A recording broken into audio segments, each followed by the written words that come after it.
तो जैसा कि तुम लोग को पता ही है कि सन ऑफ सरदार 2 थिएटर्स में रिलीज हो चुकी है और तुमने अब तक रिव्यूज भी देख लिए होंगे। मैंने भी पिक्चर देख ली है, तो आज मैं इसी मूवी को एक्सप्लेन करने वाला हूँ। सब कुछ बताऊंगा तुम्हें क्या हुआ इस पूरी फिल्म की कहानी में, और क्या ये सही में एक ब्रेन रॉट मूवी है या फिर ये एक डिसेंट सी कॉमेडी मूवी है। और अगर तुम लोग नहीं जानते तो हम इस चैनल पे मूवी रिव्यूज और मूवी एक्सप्लेनेशंस बनाते हैं, तो अगर तुम लोग को ऐसा कंटेंट देखना पसंद है, मेक श्योर कि तुम चैनल को सब्सक्राइब करो ताकि मैं ऐसी ही वीडियो तुम्हारे लिए लाता रहूं। मेरा नया चैनल है, प्लीज सपोर्ट करो। और मैं हर बार की तरह इस वीडियो के एंड में इस मूवी का रिव्यू भी दूंगा, तो अगर तुम लोग को स्पॉइलर नहीं चाहते तो तुम टाइम स्टैम्प पे जंप कर सकते हो। अब बिना किसी देरी के चलते हैं सीधा मूवी की कहानी की तरफ। तो फिल्म की शुरुआत जस्सी रंधावा से होती है, जो कि अपनी माँ के साथ पंजाब में रहता है। वो यहाँ पर बहुत खुश है, लेकिन उसकी एक तमन्ना है कि वो लंदन जा सके। वो लंदन इसीलिए जाना चाहता है क्योंकि उसकी शादी डिम्पल नाम की लड़की से हुई थी, और डिम्पल को लंदन गए हुए 11 साल हो चुके हैं और वो वहीं पर जॉब करती है। जस्सी ने कई बार वीजा के लिए अप्लाई तो किया है, लेकिन उसे अभी तक वीजा नहीं मिल पाया, जिस वजह से वो कभी कभी बहुत उदास हो जाता है और भगवान को भी बहुत कुछ सुना देता है। जैसे ही वो भगवान को बुरा बुरा सुनाता है, वैसे ही उसको डिम्पल का कॉल आता है कि तुम्हारा वीजा लग चुका है। तो वो बिना देरी किए अपनी लंदन जाने के लिए तैयारियां शुरू कर देता है। लंदन पहुंचकर वो अपनी बीवी से मिलता है और वो बहुत खुश भी होता है, लेकिन डिम्पल इतनी खुश नहीं थी। डिम्पल ने जस्सी को किसी खास काम से बुलाया था, और वो खास काम ये है कि डिम्पल को डाइवोर्स चाहिए। शुरुआत में तो जस्सी को ऐसा लग रहा था कि शायद डिम्पल मजाक कर रही है, उसे ये प्रैंक लग रहा था, लेकिन डिम्पल उसे बताती है कि ये कोई प्रैंक नहीं है। डिम्पल उसे बताती है कि उसका ऑलरेडी एक बॉयफ्रेंड है जो कि उसके बिल्कुल साथ बैठा है, जिसे जस्सी डिम्पल का फ्रेंड समझ रहा था। ये सारी बातें सुनने के बाद जस्सी पूरी तरह उदास हो जाता है और यहाँ से सीधा अपने दोस्त के घर चला जाता है। उस दोस्त के घर जो उसे हमेशा कहा करता था कि कभी अगर तू लंदन आया तो मेरे घर पे जरूर आना। अगले सीन में हम एक पाकिस्तानी फैमिली को देखते हैं, जिसमें उनकी लीडर है राबिया। ये लोग एक पंजाबी शादी में डांस कर रहे होते हैं। पता चलता है कि राबिया और उसके लोगों का यही काम है। राबिया अपने पति दानिश के साथ मिलकर ये काम करती है। उनके साथ उसकी 2 दोस्त भी हैं, जिनका नाम है मैविस और गुल। और हमें ये भी दिखाया जाता है कि राबिया का पति दानिश काफी ठरकी टाइप है। दानिश पहले भी शादी कर चुका है और उसकी एक बेटी भी है जिसका नाम है सबा, और सबा भी इनके साथ ही रहती है। फिर अगले सीन में हम देखते हैं कि सबा गोगी नाम के एक बहुत ही अमीर लड़के से प्यार करती है। गोगी के पिता, जिनका नाम राजा है, वो बहुत अमीर हैं और वो गोगी की हर जरूरत को पूरा करते हैं, और गोगी सबा की जरूरत को पूरा करता है। लेकिन सबा ने अभी तक गोगी को ये नहीं बताया है कि वो एक पाकिस्तानी है। गोगी तो सबा से शादी करना चाहता है, सबा भी उससे शादी करना चाहती है, लेकिन सबा चाहती है कि वो ये शादी भाग कर करें, क्योंकि वो उसे अपनी फैमिली से नहीं मिलवाना चाहती। आगे हम देखते हैं कि राबिया और उसके सारे दोस्त मिलकर एक शादी का फंक्शन करने के लिए गए थे, और तभी राबिया को पता चलता है कि उसका पति दानिश एक रशियन के साथ भाग गया है। ये सुन के राबिया पूरी तरह से हैरान होती है, लेकिन ये सारी चीजें देखकर सबा बिल्कुल भी हैरान नहीं थी, क्योंकि उसे पता है कि उसका पिता कैसा है। उसने राबिया के साथ सिर्फ पैसों के लिए शादी की थी, और जिस रशियन के साथ वो भागा है वो भी जरूर बहुत ही पैसे वाली होगी। दूसरी तरफ हम देखते हैं कि जस्सी जिस पंजाबी दोस्त के यहाँ पर रुका है, उसकी पत्नी बहुत खड़ूस है और वो नहीं चाहती कि जस्सी यहाँ पर रुके। इसीलिए उसका दोस्त जस्सी को सजेस्ट करता है कि वो यहाँ से चला जाए, वरना उन दोनों को उसकी बीवी उसके घर से निकाल देगी। और वो उसे ये भी सजेस्ट करता है कि वो किसी अच्छे लॉयर को हायर करे ताकि डिम्पल उसकी सारी जायदाद को हड़प न ले। दूसरी तरफ हम देखते हैं कि दानिश के चले जाने के बाद राबिया को थोड़ा बुरा तो लगा था। वो इसलिए नहीं कि दानिश एक अच्छा आदमी था, बल्कि इसलिए कि आखिरकार राबिया में ऐसी क्या कमी थी कि दानिश उसे छोड़ के चला गया। इसीलिए राबिया ने फैसला किया कि वो भी किसी लड़के को पटाएगी। वो एक लड़के को कैफे में भी बुलाती है, जहाँ जस्सी भी अपनी लॉयर का वेट कर रहा था। तो यहीं पर एक कंफ्यूजन क्रिएट हो जाती है। राबिया जस्सी को वो लड़का समझती है और जस्सी उसको अपना लॉयर समझता है। जस्सी उसे उसके सर्विस के चार्ज पूछने लगता है, और ये बात राबिया को बहुत ही बुरी लगती है, और वो यहीं पर जस्सी के हाथ में चाकू घुसा देती है। और जब जस्सी के हाथ से खून बहने लगता है, तब राबिया जस्सी को अपने घर ले जाती है, और उसे पता चलता है कि ये थोड़ी कंफ्यूजन थी। अब क्योंकि जस्सी रहने के लिए घर ढूंढ रहा था, राबिया उसको अपने मकान पे किराए में रख लेती है। जस्सी राबिया की पूरी फैमिली से मिलता है, जहाँ उसे पता चलता है कि ये लोग मुस्लिम हैं, लेकिन उसे ये नहीं पता होता कि ये लोग पाकिस्तानी भी हैं। अब रात को गोगी सबा के पास आता है, वो उसे शादी के लिए प्रपोज करता है और सबा मान भी जाती है। गोगी इस शादी को बहुत ही धूमधाम से करना चाहता है, लेकिन सबा हमेशा की तरह उसे भागने के लिए कहती है। सबा बताती है कि उसके पिता बहुत ही खतरनाक हैं, वो इस शादी के बिल्कुल खिलाफ हैं। तभी राबिया के दिमाग में एक आइडिया आता है और वो सोचती है कि अगर हम एक नकली पिता बनाएं जो गोगी से बात करे और वो कहे कि वो इस शादी के पूरी तरह खिलाफ है, तो शायद गोगी भागने के लिए मान सकता है। लेकिन वो सब सोचते हैं कि सबा के नकली पिताजी आखिर मिलेंगे कहाँ पे, और तभी उनकी नजर जस्सी पे पड़ती है। वो लोग जस्सी को ये बात बताते हैं, लेकिन वो बिल्कुल भी नहीं मान रहा था। राबिया उससे कहती है कि उसे सिर्फ गोगी से 2 मिनट फोन पे बात करनी है। जो हम लिख कर देंगे तुम वो पढ़कर बोल देना, जिससे कि गोगी मान जाएगा कि सबा के पिता सच में काफी खतरनाक हैं और बिल्कुल इस शादी के खिलाफ हैं, और इसी तरह से सबा और गोगी भागकर शादी भी कर पाएंगे। ये सब देखकर जस्सी भी मान जाता है और फिर जो वो लिख कर देते हैं वो गोगी के सामने एग्जैक्ट बोल देता है। गोगी जब जस्सी से बात करता है तो वो सोचता है कि सबा के पिता तो सरदार हैं। हालांकि जस्सी ने गोगी को साफ मना कर दिया था कि वो इस शादी के बिल्कुल खिलाफ है। जिसके बाद गोगी सबा से कहता है कि तुमने मुझे पहले क्यों नहीं बताया कि तुम्हारे पिता सरदार हैं, क्योंकि उसके पिता को सरदार बहुत पसंद है। लेकिन सबा यहाँ पर एक और झूठ बोल देती है। वो कहती है कि उसके पिता सरदार हैं वो तो ठीक है, लेकिन वो एक रिटायर्ड कर्नल भी हैं और वो बहुत ज्यादा स्ट्रिक्ट हैं, इसलिए वो शादी के लिए नहीं मानेंगे। लेकिन जब ये बात गोगी को पता चली कि उसके पिता कर्नल हैं, तो वो तुरंत अपने पिता राजा को जाके सारी बात बताता है कि जिस लड़की से वो प्यार करता है उसका नाम सबा है और उसके पिता सरदार हैं और ऊपर से एक रिटायर्ड फौजी भी हैं। ये सुनने के बाद राजा बहुत खुश था, क्योंकि राजा को अपने देश इंडिया से बहुत प्यार था और उसे आर्मी भी बहुत पसंद है। जिस वजह से वो गोगी से सीधा कहता है कि वो इतना बड़ा आदमी है, वो एक रिटायर्ड फौजी है, वो हमारे घर अपनी लड़की का रिश्ता लेके क्यों आएगा, हम लोग उसके घर जाएंगे उसकी लड़की का हाथ मांगने। अब ये सारी बात राबिया के घर पे पता चल चुकी थी कि गोगी और उसकी सारी फैमिली उनके घर शादी की बात पक्की करने के लिए आ रहे हैं। अब जस्सी को यहाँ पे फिर से सबा का फादर होने का नाटक करना पड़ेगा। जस्सी बोलता है कि वीडियो कॉल तक तो ठीक था, लेकिन अब उसे सच में उन लोगों के सामने आना पड़ेगा, जिसके लिए वो बिल्कुल मना कर देता है। तब राबिया यहाँ पर जस्सी से कहती है कि सिर्फ 2 घंटे की बात है और जब शादी होगी तो हम तुम्हें यहाँ से दूर भेज देंगे और ये कह देंगे कि तुम ड्यूटी पे चले गए हो, जिसके लिए जस्सी एक बार फिर मान जाता है। और फिर अगले दिन गोगी की पूरी फैमिली राबिया के घर पे आ जाती है। लेकिन जस्सी यहाँ पर देखता है कि गोगी के पिता राजा बहुत खतरनाक है, क्योंकि उनके आने से पहले उनके घर में लगभग 8 से 10 बॉडीगार्ड बंदूक लेकर आ गए थे। ये देखकर जस्सी बिल्कुल डर जाता है। वो अंदर ही अंदर सोचता है कि वो कहाँ फंस गया है। तो राजा यहाँ पर आते ही सबसे पहले कर्नल यानी कि जस्सी को सल्यूट करता है। ये देखकर जस्सी पूरी तरह हैरान था कि आखिरकार उसे इनके सामने करना क्या है, क्योंकि वो तो एक नॉर्मल बंदा है और ये लोग उसे कर्नल समझ बैठे हैं। जिसके बाद राजा और उसके लोग यहाँ जस्सी से बटालियन पूछने लगते हैं, वो कहाँ पोस्टेड था, उसके बटालियन का नाम क्या था, वो ये सब उससे पूछने लगते हैं। लेकिन जस्सी को तो कुछ भी नहीं पता था। जिसके बाद राजा कहता है कि चलो तुम कोई बॉर्डर का किस्सा ही सुना दो। तो जस्सी समझ जाता है कि अगर उसे यहाँ कुछ भी नहीं बोला तो वो पकड़े जा सकते हैं, इसीलिए वो यहाँ पर बॉर्डर फिल्म को रिपीट कर देता है। सनी देओल की जो भी डायलॉग थे वो सारे डायलॉग यहाँ पर उनके सामने बोलने लगता है, और तो और सुनील शेट्टी के भी डायलॉग्स वो यहाँ पे बोलने लगता है। ये सारे डायलॉग सुनने के बाद टीटो और टोनी कहते हैं कि ये डायलॉग तो उन्होंने बॉर्डर फिल्म में सुने थे, जिस पे यहाँ राजा कहता है कि ये सारी फिल्में इंस्पायर्ड होती हैं, हो सकता है कि बॉर्डर फिल्म जस्सी रंधावा से ही इंस्पायर्ड हो। तो जस्सी की फैमिली को देखकर राजा बहुत खुश हुआ और वो जस्सी से कहता है कि हम शादी के लिए पूरी तरह से तैयार हैं। शादी में आप लोगों को 1 रुपया खर्चने की भी जरूरत नहीं है, बस आप लोग हमारे यहाँ पर आ जाएं। जिसके बाद वो लोग यहाँ से चले जाते हैं। और अब बात आती है कि आखिरकार इन्हें जाना कहाँ है। राजा की फैमिली एक ऐसी जगह पर रहती है जहाँ ट्रेन और बस नहीं जा सकती, वहाँ तो सीधा फ्लाइट जाती है और जस्सी को फ्लाइट से बहुत ज्यादा डर लगता है। तो राबिया उससे पूछती है कि तुम इंडिया से लंदन कैसे आए। तो हमें पता चलता है कि जस्सी के एक दोस्त ने उसे फ्लाइट में आने से पहले अफीम खिला दी थी और नशे में होने के कारण उसे कुछ भी याद नहीं है। तो अब राबिया के सामने प्रॉब्लम आती है कि लंदन में वो जस्सी के लिए अफीम कहाँ से लेके आएंगे।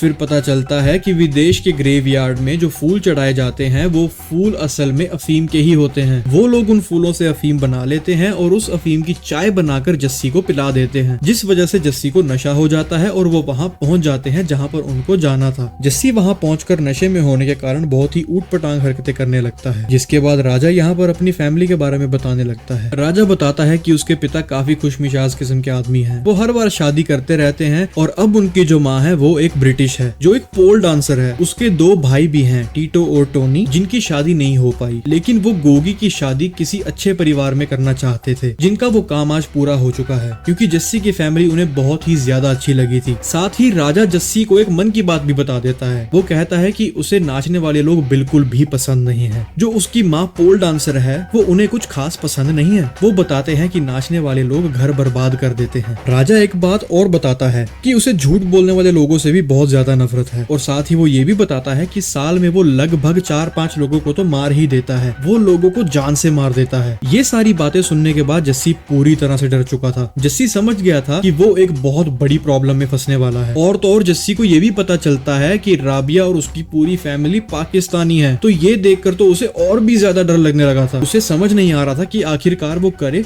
तो करे क्या। और दूसरी तरफ हम देखते हैं कि बंटू नाम के एक आदमी जिसके साथ 2 और नमूने हैं, उसे पता चलता है कि राबिया की फैमिली एक नाचने वाली है जिनसे वो गोगी की शादी नहीं होने दे सकता। बंटू कौन है इसके बारे में हमें बाद में पता चलेगा। तो राबिया अपने दोस्त और सबा के साथ मिलकर शॉपिंग के लिए निकल जाती है और वो जस्सी से कहते हैं कि वो कमरे से बिल्कुल भी बाहर ना निकले। लेकिन जस्सी कहाँ मानने वाला था। वो राजा की इंग्लिश मम्मी के पास पहुंच जाता है और वो उनसे कहता है कि क्या वो पोल डांस कर सकते हैं, जिसके ऊपर उनकी ब्रिटिश माँ मान जाती है और वो कहती है कि ठीक है, वो उसे डांस करके दिखाएगी। जस्सी को राजा की माता का पोल डांस बहुत पसंद आता है और वो बहुत मजे लेता है। वो इस वजह से क्योंकि वो गाँव का पहला आदमी है जिसने पोल डांस देखा है। और तभी पोल डांस करते वक्त राजा की माँ पोल से गिर जाती है और उनकी बहुत ही अजीबोगरीब मौत हो जाती है। ये देखकर जस्सी पूरी तरह डर जाता है और वो तुरंत वहाँ से भागने की कोशिश करता है। उसे लगता है कि अगर वो पकड़ा गया तो ये लोग उसे जान से मार देंगे। लेकिन राबिया और उसके लोग उसे पकड़ते हैं और उसे समझाते हैं कि राजा की माँ की मौत एक एक्सीडेंट है, तुमने उसे नहीं मारा। और तो और वो राबिया की असलियत भी जस्सी को बता देते हैं। पता चलता है कि सबा के पिता दानिश ने राबिया की बड़ी बहन से शादी की थी, लेकिन बाद में जब वो मर गई तो 1 महीने बाद ही उसने राबिया से शादी कर ली। लेकिन राबिया और दानिश की बिल्कुल भी नहीं बनती। राबिया हमेशा ही सबा का ख्याल रखती थी, जिस वजह से जस्सी भी अब वहीं रुक जाता है। अब फ्यूनरल वाले दिन सभी लोग इकट्ठा होते हैं। तभी हम यहाँ पर बंटू को देखते हैं जो कि सभी के बीच बैठकर लोगों को बता रहा है कि नाचने वाले लोग कितने घटिया होते हैं। और सभी को ऐसा लगता है कि वो शायद राजा की माँ के बारे में बात कर रहा है जो कि पोल डांसर थी, जबकि बंटू यहाँ पे राबिया और उसकी फैमिली को रेफर कर रहा था और वो उन्हें एक्सपोज करने की कोशिश कर रहा था ताकि वो लोग उनके साथ रिश्ता ना जोड़े। लेकिन सब लोग कुछ और ही समझ लेते हैं, जिस वजह से बंटू को यहाँ पर मार मार के बाहर निकाल दिया जाता है। अब क्योंकि राजा की माँ की रिसेंटली डेथ हुई है तो राजा के पिता कहते हैं कि अब वो ये शादी को डिले करना चाहते हैं। लेकिन राबिया ऐसा नहीं चाहती कि राजा के फादर इस शादी को 40 दिन और डिले कर दें, क्योंकि अगर वो 40 दिन यहाँ पे और रुके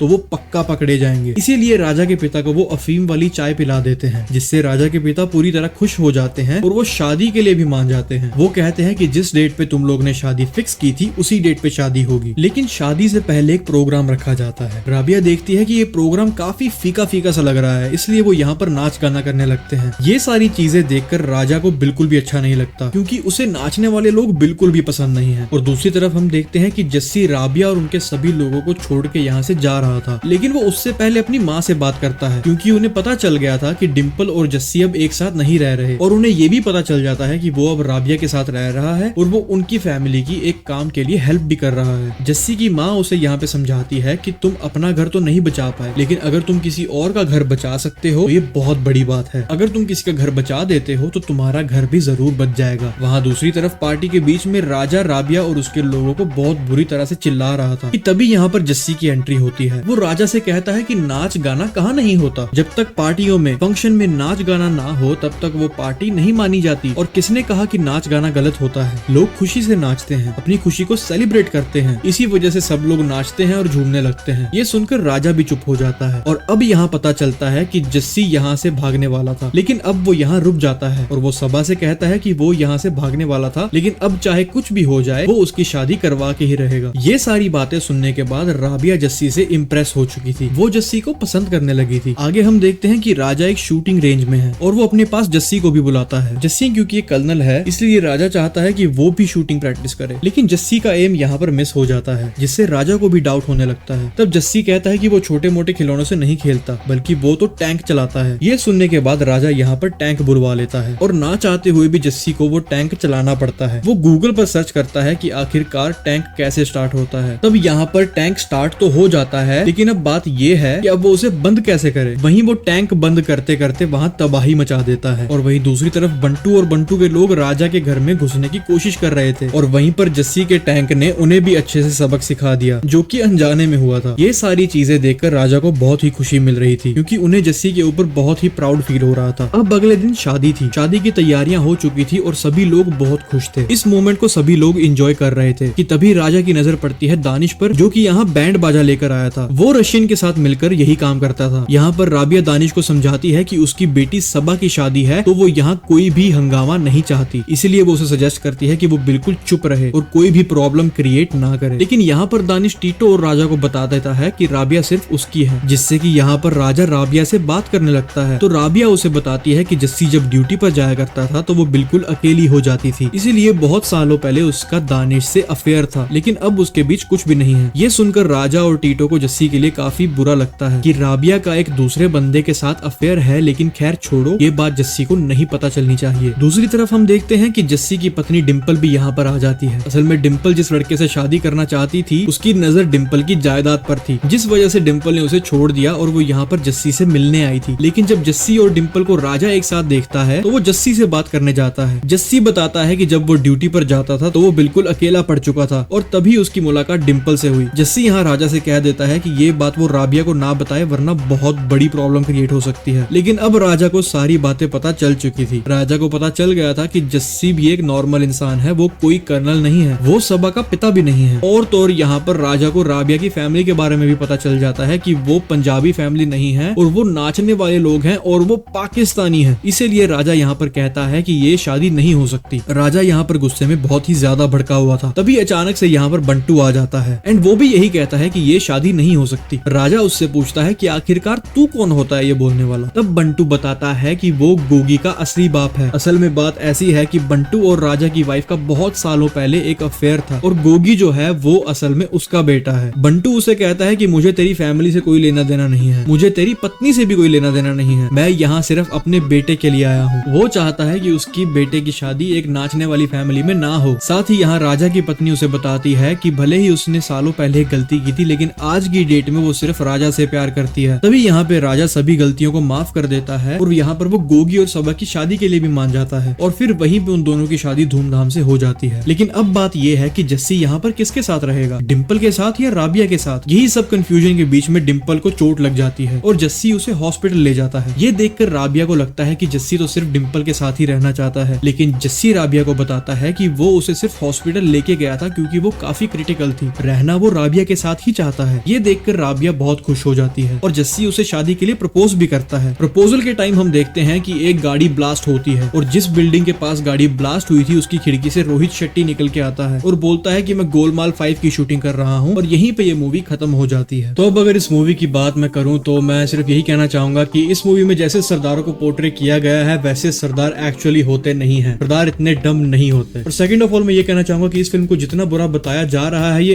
एक्चुअल में उतनी बुरी है नहीं। आई मीन तुम इस मूवी को एक बार देख सकते हो, ये तुम्हें कहीं ना कहीं हंसाएगी तो जरूर। हाँ ये मूवी परफेक्ट नहीं है, ये बिल्कुल ब्रेन रॉट मूवी है, लेकिन स्टिल तुम इस मूवी को एक बार देख सकते हो। तुम अपने इधर उधर के काम करते हो इस पिक्चर को अगर तुम किसी व्हाइट नॉइस में देखना चाहो तो तुम देख सकते हो, कहीं ना कहीं तुम्हें ये पिक्चर हंसा देगी। और मैं ये कहना चाहूंगा कि मूवी में गाने बहुत ज्यादा थे, इतने गानों की नीड नहीं थी जितने गाने उन्होंने डाले हुए थे और क्लाइमैक्स के अंदर ये लोग उस एंड वाली सिचुएशन को काफी अच्छे से यूटिलाइज कर सकते थे लेकिन यहाँ पे वो नहीं कर पाए। क्रेडिट सीन में हमने देखा है कि रोहित शेट्टी साहब वापिस आ रहे हैं गोलमाल 5 लेकर, अब देखते हैं कि वो क्या करेंगे उसमें। तो तुम लोग मुझे बताओ कि तुम्हें एक्सप्लेनेशन कैसी लगी और क्या तुम लोग ये मूवी देखने के लिए प्लान कर रहे हो या सिर्फ तुम इस एक्सप्लेनेशन से ही काम चलाओगे। वीडियो अगर पसंद आई हो तो मेक श्योर कि तुम इसको लाइक करना, शेयर करना अपने दोस्तों के साथ और अगर तुम्हें ऐसा कंटेंट देखना पसंद है तो मेक श्योर कि तुम चैनल को सब्सक्राइब जरूर कर लेना। मैं ऐसी वीडियो तुम्हारे लिए लेके आता रहूंगा। मैं मिलता हूँ तुमसे अगली वीडियो में, तब तक के लिए टेक केयर।